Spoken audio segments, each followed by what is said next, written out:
Okay. أعوذ بالله من الشيطان الرجيم بسم الله الرحمن الرحيم الحمد لله رب العالمين الصلاة والسلام على أشرف الأنبياء والمرسلين سيدنا محمد وعلى آله وصحبه أجمعين. السلام عليكم ورحمة الله وبركاته. Inshallah. Inshallah. Okay. Ang ating pag-uusapan, ito ay patungkol sa pamamaraan ng pagdarasal ng Kristiyano at Muslim.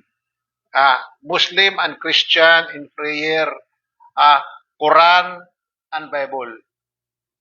Pag-uusapan natin, anong pagkakaiba nila ayon sa Quran at ayon din sa Biblia para malaman natin. Kasi napakahalaga yan, galing tayo sa pagiging Kristiyano, nararapat lamang na malaman natin ang pamamaraan ng pagdarasal. Okay.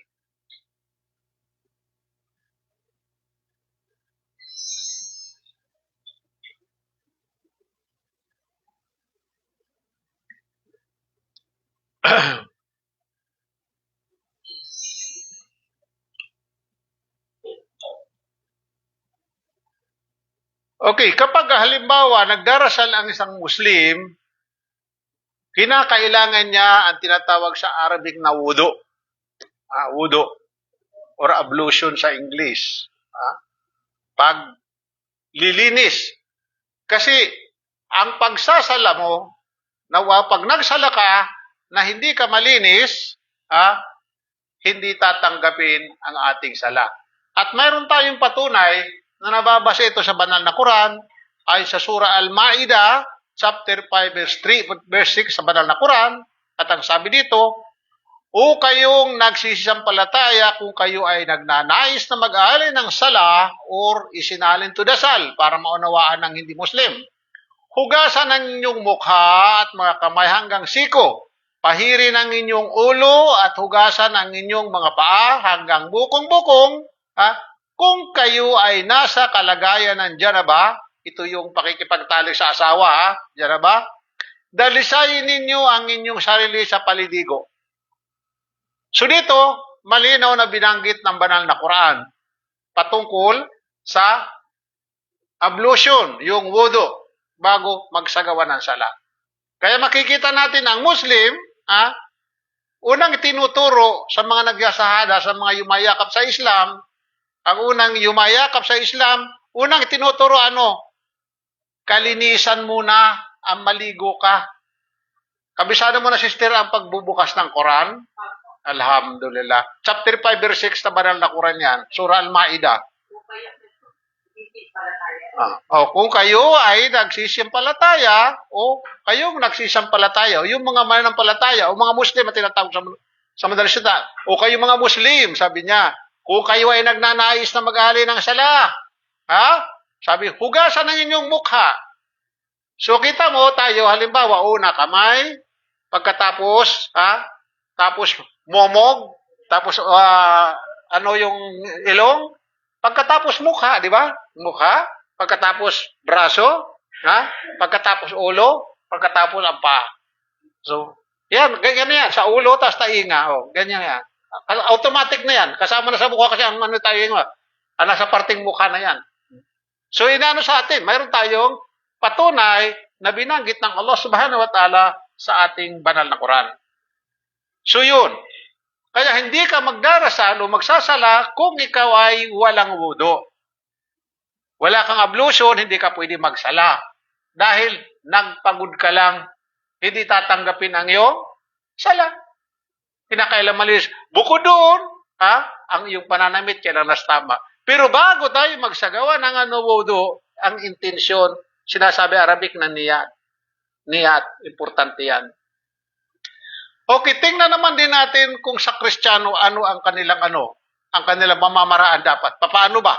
Kasi kinakailang malaman natin, dahil galing tayo sa pagiging Kristiyano. Comparative itong ating pinag-uusapan, comparative. Kung paano sila magdasal. Ayon sa Biblia, hindi yung ayon sa ating ginaya lang. Okay. But ito contradiction, contradiction sa Biblia. At ito mababasa natin sa Exodus 40:31 hanggang 32.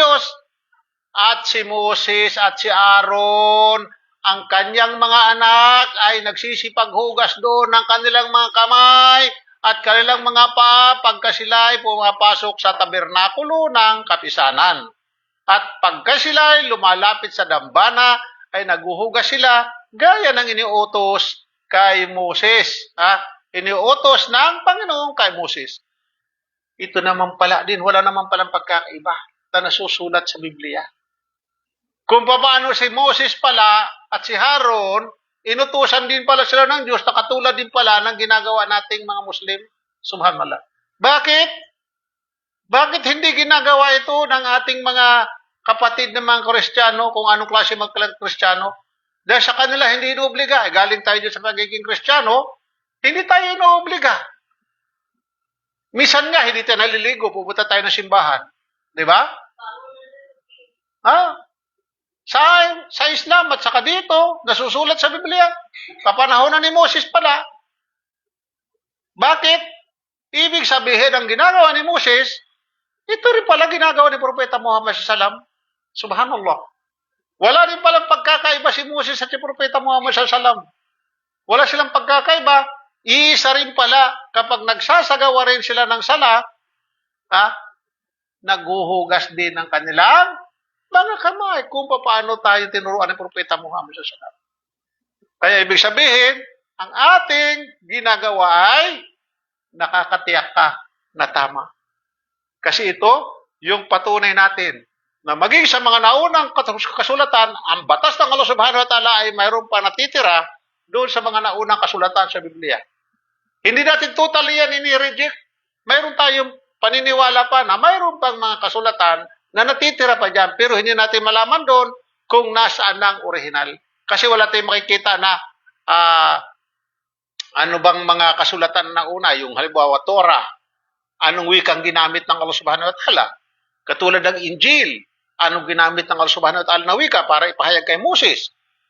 O ipahayag kay Jesus? Wala kailangan. Mananatili na lamang sa atin ang banal na Quran, ang Arabic, na hindi napalitan. Kaya alhamdulillah, iisa pa rin pala ang kanilang pamamaraan. Bakit?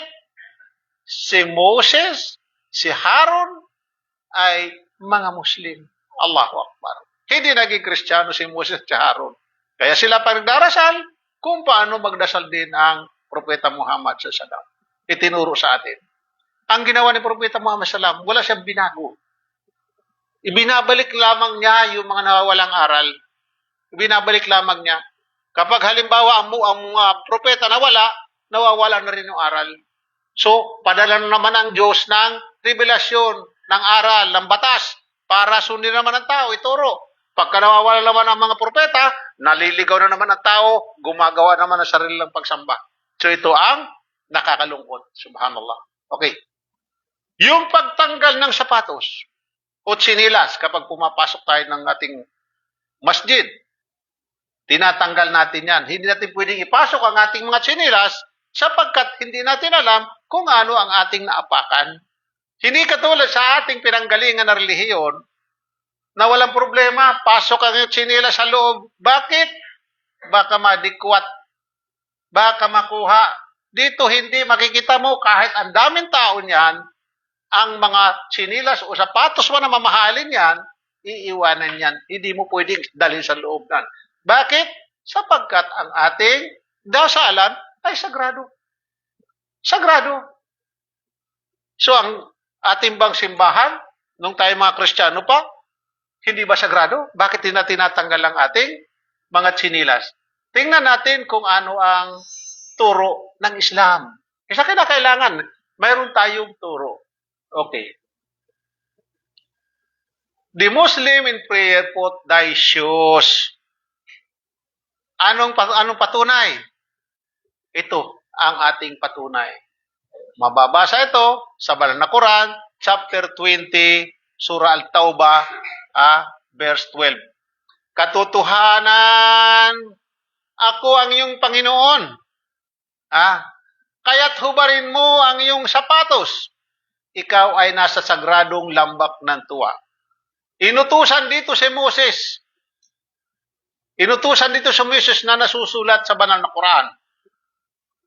So kaya tayo mga Muslim, pag pumapasok tayo ng ating mga simbahan o mga salahan o dasalan o masjid, dahil ang ating masjid ay sagrado, tinatanggal natin ang ating mga sapatos kahit gaano pa yung kamahal, kahit gaano pa yung kaganda ng sapatos natin, wag na wag mong dadalhin sa loob yan. Sapagkat, sabi ko nga kanina, hindi natin alam kung anong ating naapakan. Alhamdulillah.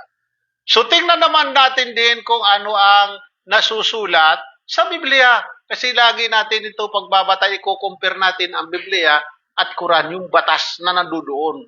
Hindi yung mga tao. Kasi sa atin, makikita mo na iba-iba ang kanilang pamamaraan ng pagsamba. Iisang kailang Biblia ang ginagamit, iba-iba ang kailang pamamaraan. So tingnan natin kung ano ang sinasabi ng Biblia. Dahil ang Kristiyano, hindi sila nagtatanggal ng kanilang sinilas. Dinadala nila. Ito ang sabi sa mga gawa. Okay.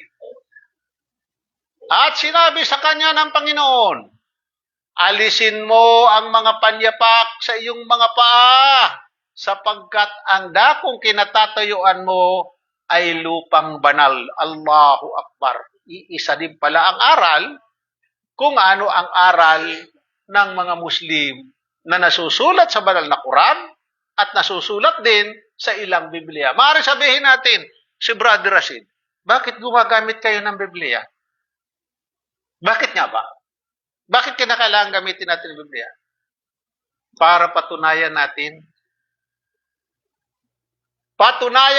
na ang mga Muslim ay hindi gumawa ng sarili nilang mga gawain patungkol sa pagsamba kay Allah Subhanahu wa Ta'ala. Mayroon mga batayan at may mga ebidensya na nasusulat sa mga naunang kasulatan. Hindi nga lang masasabi natin ang Biblia ay 100%.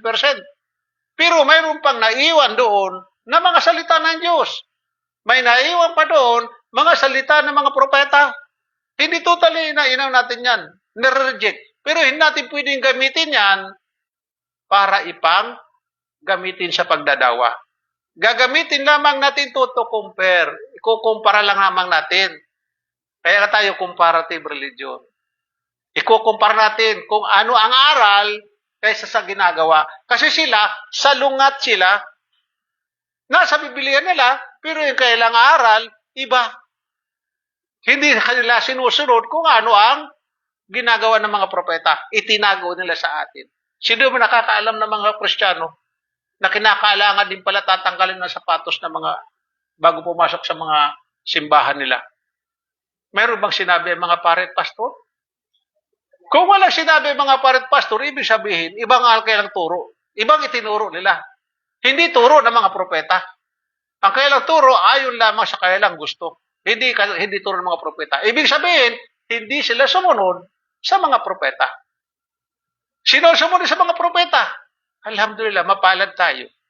Sapagkat tayo mga Muslim lamang ang sumunod sa aral ng mga propeta.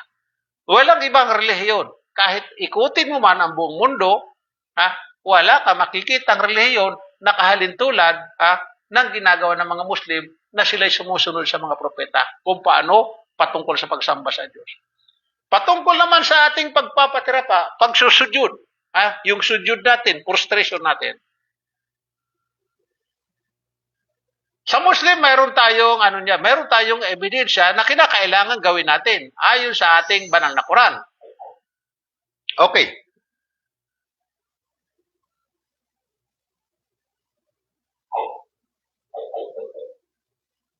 So, ang mga Muslim ay nagpapatirapa sila.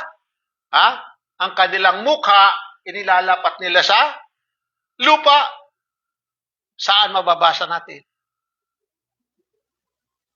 Quran chapter 3 verse 43. Surah Al-Imran. Surah Al-Imran. Inutusan si Maria dito. O Maria, isuko mo ang iyong sarili ng may pagtalima sa iyong Panginoong kay Allah. At yumukod ka nakasama ng mga yumuyukod. Si Maria inutusan ng Allah Subhanahu wa Ta'ala ayon sa banal na Quran. Noong panahon ni Maria. At mayroon pa tayong karagdagan dito. Chapter 43 verse 48 verse 49. Chapter 48 verse 49, iyong mapagmamalas sila na yumuyukod at nagpapatira pa sa kanilang panalangin na naninikluhod. Allahu Akbar. Nagpapatira pa at naninikluhod sa panalangin. Yumuyukod. Ito yung tinatawag sa Arabic na yung roko. Pagkatapos sujud. Yan. Ang sabi dito sa banal na Quran na sinabi ng Allah subhanahu wa ta'ala. Makikita sa mga Muslim ang ginagawa natin. Allahu Akbar. Mayroon siyang patunay. Mayroon siyang kumbaga ebidensya ka na iyang ginagawa mo, hindi mo lamang sinarili, hindi mo lamang ginawa ayon lamang sa iyong kagustuhan. Bagkus, mayroon tayong batayan. At mayroon pa yung mga hadith ng Propeta Muhammad sallam, so hindi ko na ilagay dito dahil hahaba ang ating topic na ito. Okay. Ang mga Kristiyano naman kaya, ano naman ang nasusulat sa kanilang Biblia? Kaya kinakailangan tingnan din natin kung dapat din ba magpatira pa sa pagdarasal ang mga Kristiyano. Dapat kung susunod sila ng Biblia. Okay. Ayon sa Joshua 5:14, at si Joshua ay nagpatira pa sa lupa at sumamba. Subhanallah. Sumamba rin pala, nagpatira pa din sa lupa, hindi nanguros, hindi sumayaw, hindi naggitara. Subhanallah. At maging sa 14 ng Marcos 35, at dito, sabi dito, kasama na doon ang 26, lumakad si Jesus sa dako paroon at nagpatira pa sa lupa. Si Jesus din pala ay nagpatira pa din sa lupa. Subhanallah. Kung ano ang ginagawa natin, siya rin ang palang ginagawa ni Isa or Jesus alayhisalam. Nangangahulugan lamang na si Jesus ay kailanman ang pagpapatunay na Jesus kailanman ay hindi nangaral ng Kristyanismo, bagkus ang kanyang inaral ay Islam at siya ay Muslim. So, mayroon kang patunay bilang Muslim na ikaw ay kahalintulad ni Jesus. Ikaw kung magdarasal, kahalintulad din ni Maria. Allahu Akbar. So, kaya mga sisters, ibig sabihin, patatagin natin ang ating pananampalataya. Aralin natin ang ating relihiyong Islam. At kapag nagkaroon ka ng kaalaman, ibahagi mo sa iyong mga mahal sa buhay sapagkat sinabi ng Allah subhanahu wa ta'ala, iligtas ninyo ang inyong mga sarili. Saan? At kasama ang iyong pamilya. Saan? Sa impyernong apoy ng mga panggatong mga tao at mga bato. So ngayon, paano mo ililigtas ang iyong pamilya? Kaya sabi, unahin mo na sarili mo. Na ibig sabihin dito, aralin mo Islam, kapag nagkaroon ka ng kaalaman, ibahagi mo sa pamilya mo kung mahal mo ang pamilya mo. Huwag mo suluhin. Sapagkat bakit? Mananagot ka kay Allah subhanahu wa ta'ala kapag hindi mo ibinahagi ang iyong kaalaman. Ang iyong natutunan, pag di mo ibahagi, malaking pananagutan mo sa kabilang buhay. Magiging kalaban mo ang iyong pamilya, ituturo ka. Asawa mo, anak mo, nanay mo, magulang mo, ituturo ka pagdating sa araw paghuhukom. Pipigilin ka na makapasok ng paraiso dahil sasabihin sa iyo yan. Ang tagal pala sa Saudi Arabia yan. Nag-Muslim pala yan. Bakit hindi sa amin ibinahagi? Kaya malaki ang pananagutan natin bilang Muslim. So aralin natin, abot ang ating kakayanan. Halimbawa, tulad ninyo, hindi nyo pa kayo magpaliwanag pag uwi sa Pilipinas. Ipunin mo ang mga kamag-anak mo. Maggawa ka ng maliit na parte. Tumawag ka na magpapaliwanag ng mga brothers. Kasi hindi mo pa kaya paliwanag, at least ikaw ay mayroon kang ginawa. Ngayon, hindi sa mag-Muslim sila, wala ka ng pananagutan.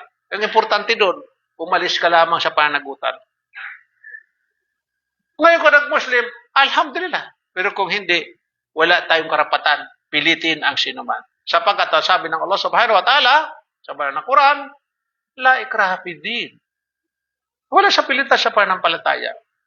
Mababasa natin sa banal na Quran, chapter 2, Surah Al-Baqarah, chapter 2, verse 256. 256. La ikraha fid din, kad tabayyana ar-rusdu minal ghayy. Walang pamimili. Hindi ka pipilitin. Kaya, hindi man sila mag-Muslim ang mga mahal natin sa buhay, wala na tayong panagutan. Dahil ang dawa hindi lamang sa pamamagitan ng ating pagpapaliwanag. Pwede tayong gumawa ng paraan, magbigay ng mga books. Maraming pamamaraan ng dawa. Kahit yung pagpapakita natin ng kabutihan, part of dawa yan. Hindi po pwede halimbawa pag-uwi natin, Muslim na ako, hindi ka Muslim, no. At ang ating magulang, wag na wag natin itatakwil. Kahit hindi siya mag-Muslim, walang problema. Sundin mo siya, basta ang ituturo niya, yung kanyang iyan sa atin, ay hindi paglabag kay Allah subhanahu wa ta'ala. Sundin natin. Magulang natin yan. Malaki ang ating utang na loob sa ating magulang. Kaya nga sa Islam, 3 beses mong mamahalin ang iyong nanay, mapalad kayong kababaihan, 3 beses kayong mamahalin. Kaysa sa aming kalalakihan, 1 beses lang kami. Sa inyo 3, Allahu Akbar. Bakit 3? Yung hirap na inyong dinanas nang inyong ipagbuntis ang bata, paglabas, ilang taon mo pang padududuin, kalong-kalulatan, sakripisyo na sa iyo. Kaya, ang Propeta Muhammad, nung tinanong siya, ng isang sahaba niya, sabi niya, Ya Rasul, sabi niya, sino ang dapat kong mahalin? Ang sabi ng Rasulullah SAW, ang iyong nanay. Sino pa? Ang iyong nanay. Sino pa? Ang iyong nanay. Sino pa? Ang iyong tatay. Biruin mo, 3 beses kayo na mamahalin. Sa amin, 1 lang. Kawawa naman kaming kalalakihan. May video ako ng brother na kalaga. Hindi ako yan sa eskwela na sila. Alhamdulillah. Masyaallah. Kinabisado niya yan. Ito po, pwede po ba i-parking? Walang problema. Ano, English?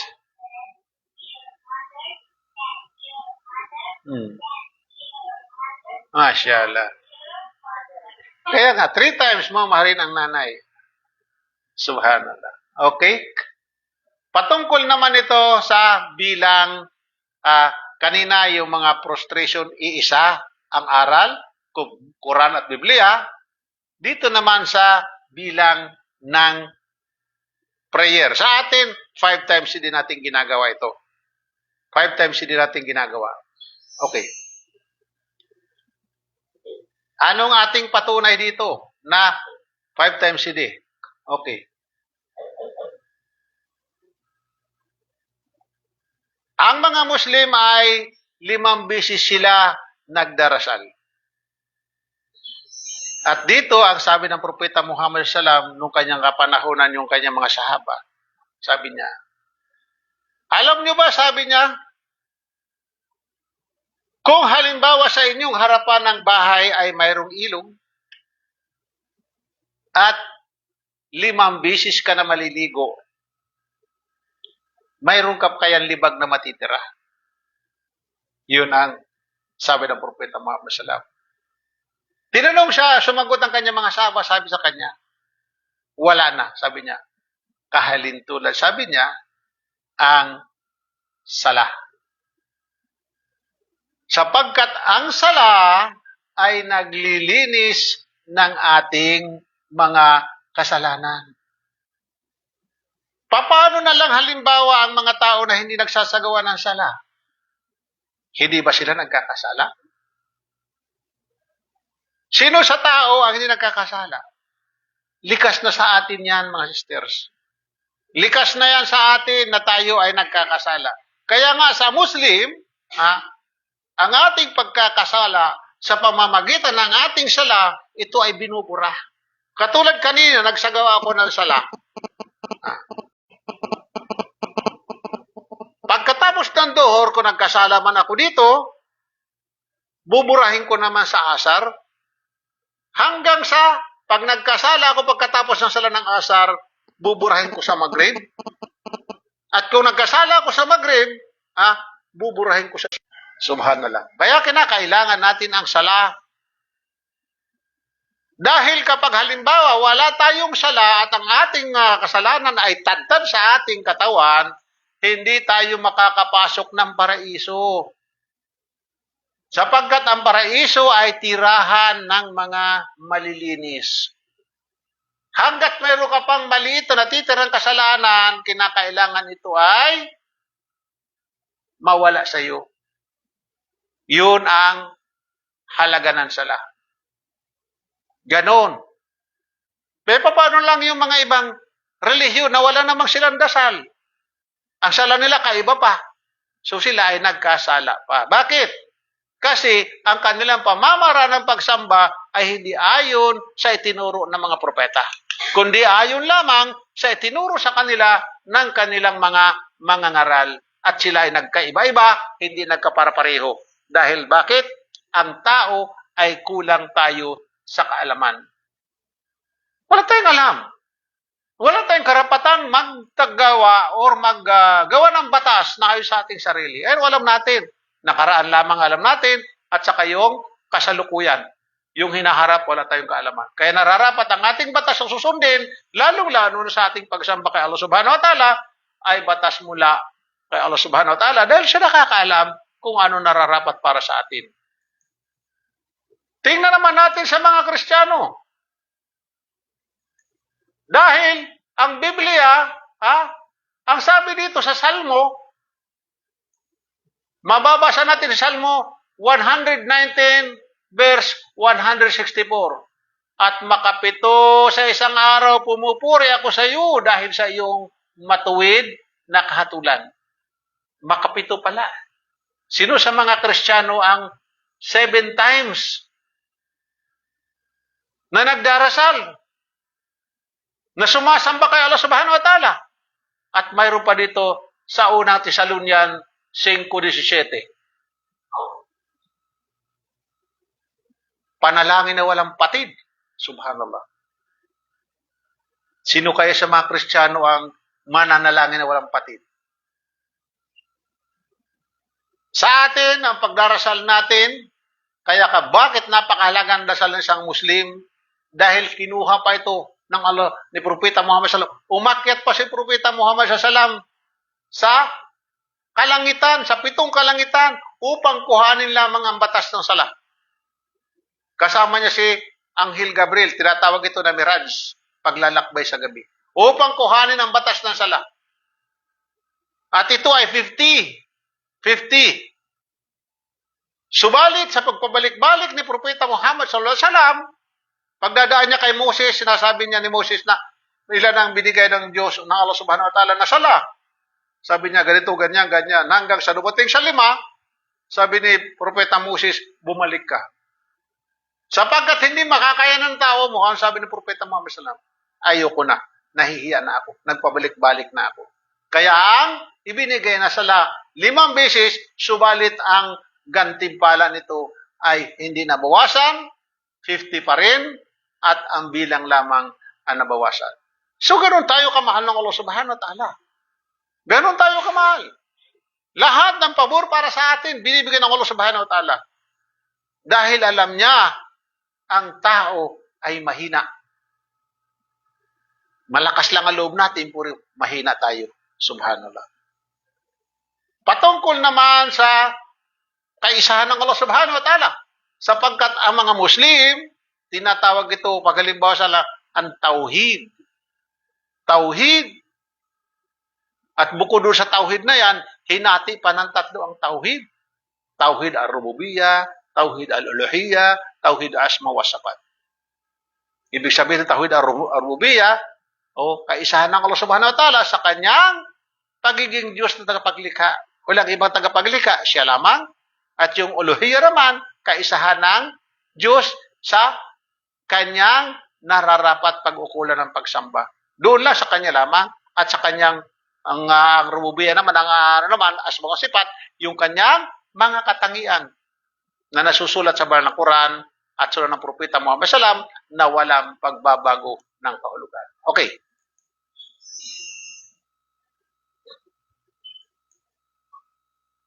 Ang mga Muslim, tumatawag kay Allah subhanahu wa ta'ala ng isang pangalan lamang.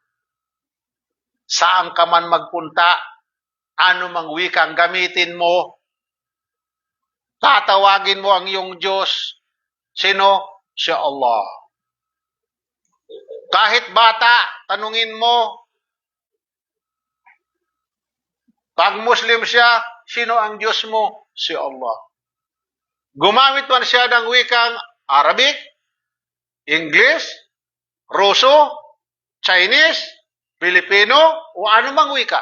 Kapag siya Muslim, tatawagin niya ang kanyang Diyos na si Allah. Subhanallah.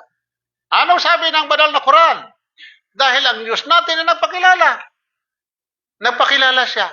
Ang sabi niya sa banal na Quran, Bismillahirrahmanirrahim. Innani. Ana Allah. Sabi niya, La ilaha illa ana fa'budni wa aqimi salah li dzikri. Katotohanan sabi niya, ako si Allah.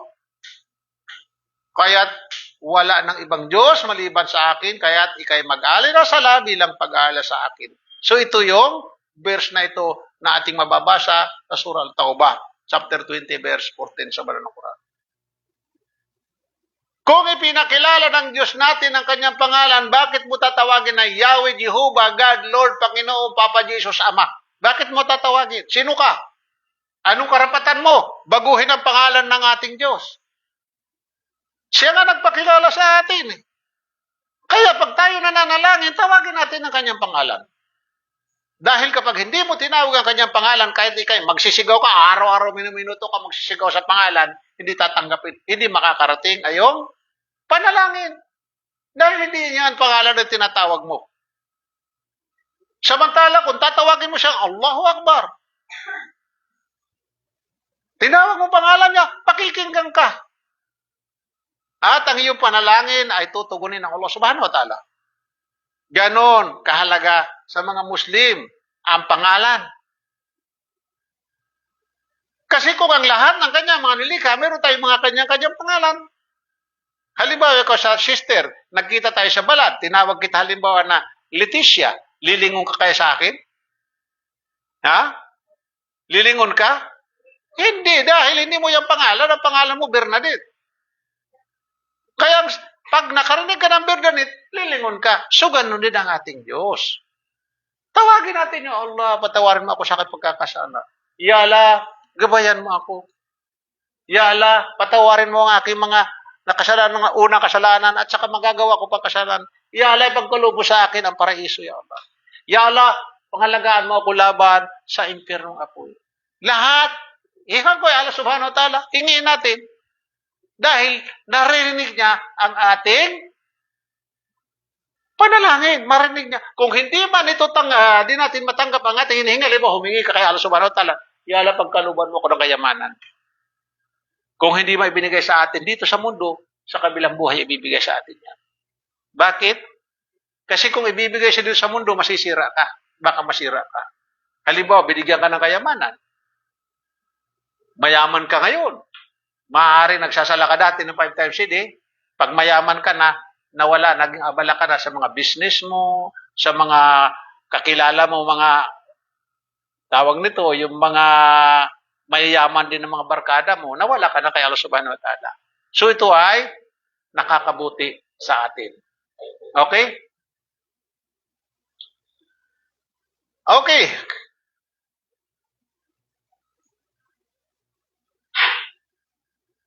Dito naman sa Kristyanismo, ang sabi dito sa Sikaria o Sakaria, chapter 14, verse 9, sabi dito, ang Panginoon ay isa at ang kanyang pangalan ay iisa. Allahu Akbar. Ang sabi nga pa ng Biblia, iisa. Kung ang kanyang pangalan pala ay isa, o ang kanyang ang Diyos natin ay isa, ang kanyang pangalan ay isa lang. Huwag mo siyang tatawagin na hindi niya kanyang pangalan. Kaya nangyari sa atin Iba-ibang pangalan ang ating tinatawag. Subhanallah. Tapos, umaasa tayo na tayo ay gagantimpala ng paraiso. Paano tayo makakarating ang ating panalangin? Paano didinggin ng Allah subhanahu wa ta'ala ang mga pangangailangan natin kung hindi naman natin tinatawag ang kanyang pangalan? Ayon sa Spanya 3:9, sapagkat aking ngang sasaulian ang mga bayan ng dalisay na wika. Dalisay na wika, ha? Upang silang lahat ay makatawag sa pangalan ng Panginoon ng paglingkuran siya na may pagkakaisa. Sino sa mga Kristiyano ngayon ang gumagamit ng dalisay na wika? Allahu Akbar. Arabic ang dalisay na wika. At ang ating Diyos, tinatawag natin sa kanyang pangalan. Ayon sa dalisay na wika na sinabi dito sa Sipanya 3:9. Allahu Akbar. Subhanallah. Kaya kung hindi tayo magbabasa, maging Biblia man o Quran, kinakailangan din, bilang Kristiyano tayo dati, kinakailangan meron din tayong background sa ating Biblia. Para yung mga itinago sa atin na mga aral na hindi sa atin ipinangaral o ibinulgar, matutuntun natin, malalaman natin. Dahil kung itinuro ito sa atin ng ating mga mangangaral, aalis ka sa pagiging Kristiyano. Bakit? Iba ang iyong sinusunod. Hindi ang mga propeta na nasusulat sa mga naunang kasulatan. Allahu Akbar. Okay. Patungkol naman ito sa mga pagsamba ng mga idolo, mga rebulto. Ano ba ang sabi dito ng banal na Quran? Unahin natin ang mga Muslim. Ang mga Muslim, wala tayong makikita ng mga idolo. Wala tayong makikita ng mga drawing suan man. Pagpunta natin sa masjid, ang makikita natin ay Waalaikumsalam warahmatullahi wabarakatuh. Alhamdulillah. Ang makikita natin sa masjid, mga Quran. Nagpakasulat lamang na Arabic. Patungkol yan sa mga sa Allah subhanahu wa ta'ala. Mga Quran, ang ating makikita, nagkalat sa loob ng masjid. Wala ka makikitang anyo ng ibon, anyo kung ano man tao, o ano man hayop na may buhay. Ibinagbabawal sa mga Muslim. Bakit? Ang sabi ng Allah subhanahu wa ta'ala. Quran chapter 4 verse 48, Surah Al-Nisa. Surah Al-Nisa. Katotohanan si Allah ay hindi nagpapatawad sa kasalanan ng pagtatambal sa Kanya sa pagsamba. Datapwat, siya ay nagpapatawad ng lahat ng kasalanan na Kanyang maibigan at sino man ang magtambal sa pagsamba maliban kay Allah subhanahu wa ta'ala, katotohanan siya ay gumawa ng kahambal-hambal na kasalanan. Mabigat, kahambal-hambal sa Tagalog. Pinakamabigat na kasalanan pala itong ginagawa ng ating mga kapatid na yung itinuturo sa atin, subhanallah. Mabigat. Kaya kinakailangan natin iparating sa kanila ang sabi ng Quran, ang sabi ng Biblia nila. Andi dito. Ang sabi ng Biblia, huwag kang magkakaroon ng ibang Diyos sa harap ko, chapter 20, verse 3 hanggang 6 sa Exodus. Sabi niya, huwag kang magkakaroon ng ibang Diyos sa harap ko. Ito yung sabi ng Diyos. Okay. Huwag kang gagawa para sa iyo ng larawang inanyuan o kawangisman ng anumang anyong nasa itaas sa langit, nasa ibaba sa lupa, o nasa tubig sa ilalim ng lupa. At huwag mong yuyukuran sila at paglilingkuran man sila sapagkat akong Panginoon mong Diyos ay Diyos na mapanibuguin. Allahu Akbar. Kaya tayo, mashallah, alhamdulillah. Sa atin ang pagsuot ng damit na mayroon nakasulat na tao o anumang nilikha na may buhay, ipinagbabawal sa atin. Dahil iniiwasan na ikaw ay magkaroon ng pagtatambal kay Allah subhanahu wa ta'ala. Sambahin lamang natin si Allah subhanahu wa ta'ala. Huwag na huwag natin tatambalan. Pero nangyari sa atin. Ano nangyari sa atin sa Pilipinas? Napakaraming ating nasamba dyan. Andiyan si Nazareno. Andiyan si Manawag. Andiyan si Jesus. Pati Jesus natin. Ha? Iba-iba pa ang mukha. Subhanallah. Ganun ba ang pagmamahal natin sa Diyos? Ganun ba? Gagawaan natin ng ibang anyong ating Diyos? Hindi pa magkapara-pareho ang ating Diyos. Mayaman, malaking kanyang Diyos. Pag mahirap ka, maliit ang Diyos mo. Wala kang pambili ng malaking Subhanallah. Ay samantala, nasa maliwanag sa Biblia, sa 10 utos ito. 10 utos. Kaya, para patunayan ko sa inyo na binago nila ang nasusulat sa pintuan ng simbahan, magdala kayo ng Biblia. Buksan mo sa Exodus 23 hanggang 5. Ibang nandoon. Tinanggal nila yan. Hindi nila ipinakita sa atin yan. Ibang nilagay doon. Nangangahulugan na tayo ay dinaya ng ating pananampalataya. Kaya kung halimbawa kay Muslim na nagbalik ka pa muli sa iyong dating pananampalataya, ibig sabihin niyan, mayroon kang problema sa pag-iisip. Malinaw naman sa iyo. Nandiyan dyan ang katibayan. Kaya kinukuha ko ang mga bersikulo niyan para magamit ninyo. Pag uwi niyo sa Pilipinas, ipakita sa inyong mga magulang, sa mga asawa niyo, sa mga anak ko. Ito, hindi ito tinuro sa atin.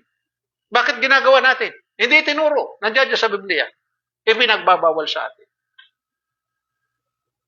Paano ka makakapasok ng paraiso kung halimbawa sumasamba ka sa mga idolo?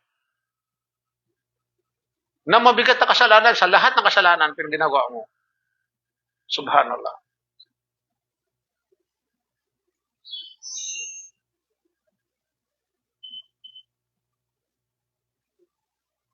Sa atin, ipinagbabawal ang mga instrumento. Bawal sa atin ang mga tugtog. Anong sabi ng banal na Quran? O Maria, sabi niya, isuko mo ang iyong sarili ng may pagtalima sa iyong Panginoon kay Allah sa pagkamba lamang sa Kanya at magpatirapa ka at ikaw ay yumukod na kasama ng mga yumuyukod. Ano naman kaya ang nasusulat sa Biblia patungkol sa pagsamba?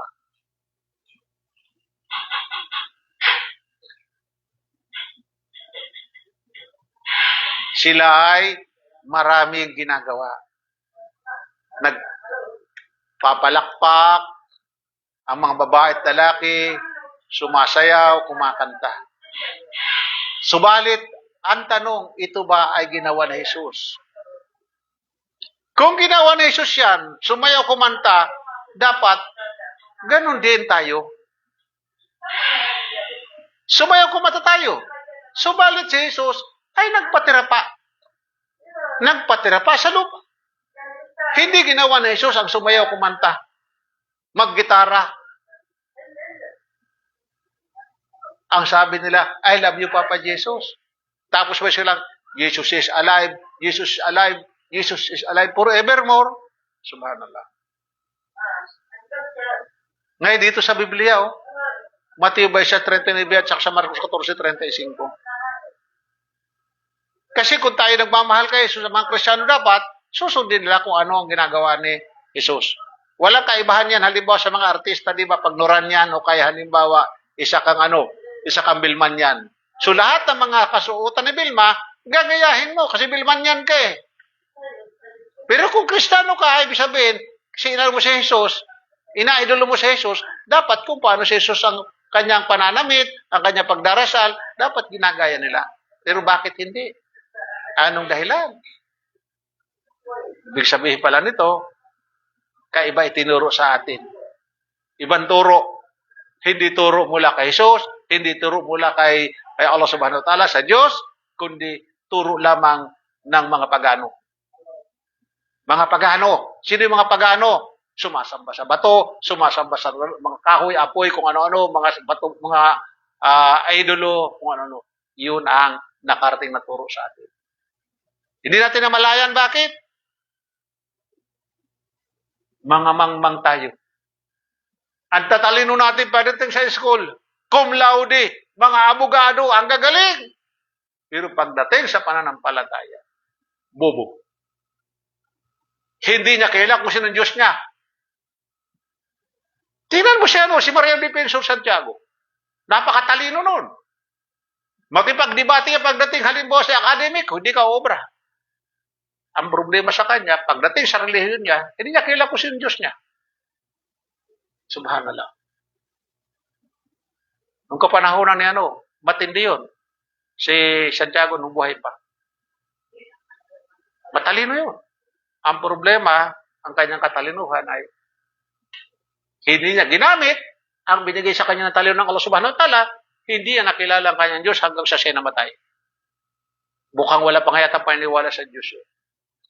So, gano'n ang mga tao. Sumubra ang kanilang pagmamataas kay Allah Subhanahu wa Ta'ala porque sila ay matatalino. Hindi na nila kinilala si Allah Subhanahu wa Ta'ala, hindi sinamba. Bagkos, sila ay nagmataas. Ang pinakamalapit sa pagmamahal sa mga Muslim, sino? Anong sabi ng Quran? Chapter 5, verse 82, Surah Al-Ma'idah, ang sabi dito, ang pinakamalapit sa pagmamahal sa mga Muslim ay sila na nagsasabi na kami ay mga Kristiyano. Subhanallah. Ito'y sa dahilang kabilang sa kanila ay mga pari at mga munghi at hindi sila mga palalo. Sila palang pinakamalapit sa pagmamahal sa mga Muslim, ang mga Kristiyano pala. Bakit tayo ay isinusumpa? Bakit sila galit sa atin? Sa anong dahilan? Samantala mismo ang Allah Subhanahu wa Ta'ala nagsabi, dapagkat sila ay mayroong mga pari. Kabilang sila sa tinatawag na people of the book. Pinagkalooban ng mga kasulatan. At si Jesus at si Propeta Muhammad sallallahu alaihi wasallam, walang namagitan ng propeta. Kundi sila ay magkasunod. Kaya sila ang pinakamalapit sa pagmamahal sa mga Muslim. Allahu Akbar. Kaya makikita natin dito. Tayo mga Kristiyano, bakit tinanggap tayo dito? Maluwag tayo tinanggap dito sa bansa nito. Mga Muslim ito. Mga Muslim ito. At makikita natin, na ang mga amo natin kahit hindi nila kaya magsalita ng Tagalog. Gusto nila na tayo ay maging Muslim din. Gusto nila na tayo isama nila sa paraiso. Gumagawa sila ng paraan. At tulad ngayon, ginagawa sa inyo, inshallah. Inihatid kayo dito para inyong matutunan, para inyong malaman ang aral na napakaganda ng Islam. Sapagkat kapag naisabuhay ninyong Islam, makikita ninyo ang inyong buhay. Magkakaroon kayo ng kapayapaan ng iyong puso. Ang iyong pamumuhay magiging magaang, hindi parang di mo na malaya kasi sweldo mo lang, ubus na kagad. Di mo na nasa napunta ba yung ang sweldo, parang tubig. Dahil sa, anong dahilan? Walang baraka sa Arabic. Grasya. Kasi nga, yung ating sinasamba ay hindi ang Allah Subhanahu wa Ta'ala. Pero ngayon, alhamdulillah, sumasamba na tayo kay Allah Subhanahu wa Ta'ala, unti-unti ito yung bibigay sa atin. Huwag tayo mainip. Huwag tayo magmadali. Ang ilan, baka maya, magmadali. Muslim na ako, kinakailangan ko na makamtanano. Siya lang nakakalam na lahat ng bagay. Ang mahalaga doon, ikaw ay nasa Siratal Mustaqim. Diretso na. Ito. Siratal Mustaqim. Ituloy mo yan, aralin mo, hanggang sa dulo ng iyong buhay. Huwag mo itong bibitawan kahit saan ka makarating. Kaya ang gawin ninyo kapag halimbawa kayo ay namuyo sa Pilipinas, sa kanya-kanya nating mga lugar, hanapin ninyo ang inyong mga kapatid sa panampalatayang Islam, ang mga Muslim. Dahil sila ang makakatulong sa inyo makapagdagdag ng inyong kaalaman. Kung sakasakali man dito, kulang ang iyong naabot na kaalaman dahil siyempre limitado ang inyong oras dito. So mga kapatid, mga sister, nagpapasalamat ako sa oras na binigay niyo sa akin at alhamdulillah, So, dito, natapos naman natin ang ating maikling pinag-usapan ang patungkol ito sa Muslim and Christian and prayer. Naway naidagdag ito sa ating kaalaman sa. Maraming salamat. Assalamualaikum warahmatullahi wabarakatuh.